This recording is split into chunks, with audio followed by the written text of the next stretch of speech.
Quand 4 associations de livreurs déposent plainte contre Uber Eats et Deliveroo pour traite des êtres humains, on ne parle plus juste de livraison pratique. Et je te vois venir, Procope. Attention aux grands mots, attention au contrat libre. Ok, alors parlons contrat, mais parlons aussi de celui qui fixe les règles.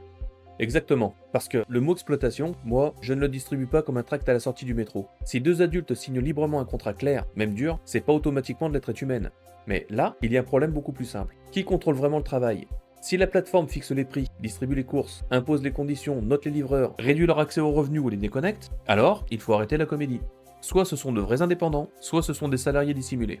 Voilà, et c'est précisément le cœur de l'arnaque. On leur vend l'indépendance, mais on leur retire les moyens d'être indépendants. Un indépendant fixe ses prix, un indépendant choisit ses clients, un indépendant peut négocier. Là, le vrai patron n'a pas de bureau, il n'a pas de visage, il ne répond pas au téléphone, il est dans l'application. C'est lui qui décide si tu travailles, c'est lui qui décide ce que vaut ta course, c'est lui qui te pousse à accepter vite, à rouler plus loin, à attendre plus longtemps, à sourire même si tu n'en as pas vraiment envie. Et si demain l'application te coupe, tu disparais. Pas de discussion, pas de chef identifiable, pas de procédure claire, juste une notification. On appelle ça mise en relation. Mais quand tu organises le travail, quand tu contrôles le revenu, quand tu peux exclure quelqu'un du jour au lendemain, tu n'es pas une appli neutre, tu es un pouvoir. Oui, mais ce pouvoir ne tombe pas du ciel. Il marche parce qu'il existe un réservoir de gens qui ne peuvent presque pas dire non. Et là, Rosa, ta grille morale évite souvent la moitié du problème. Quand tu as des travailleurs immigrés très précaires, parfois avec des papiers fragiles, parfois dépendants de sous-comptes, parfois coincés dans l'urgence financière, le prix du travail descend mécaniquement. C'est pas une surprise, c'est une conséquence. Si tu mets sur le marché des gens qui ne peuvent rien refuser, certains leur proposeront l'inacceptable. Et ensuite, on découvre naïvement que les plateformes adorent cette vulnérabilité.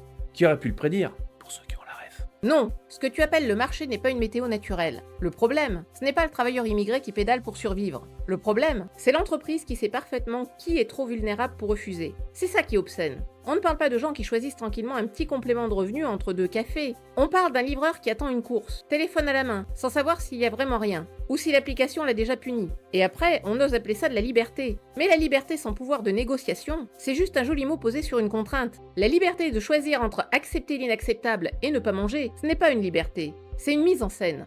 Alors oui, il faut une réponse politique. S'ils ont un patron, ils doivent avoir des droits. S'ils dépendent d'un algorithme, cet algorithme doit être contrôlable. S'ils peuvent être déconnectés, il faut une justification, une procédure, un recours. Et si la plateforme organise une relation de subordination, alors elle doit assumer le statut qui va avec. C'est pour ça que la présomption de salariat est centrale. Parce qu'à un moment, il faut arrêter de laisser les entreprises choisir le droit du travail qui les arrange.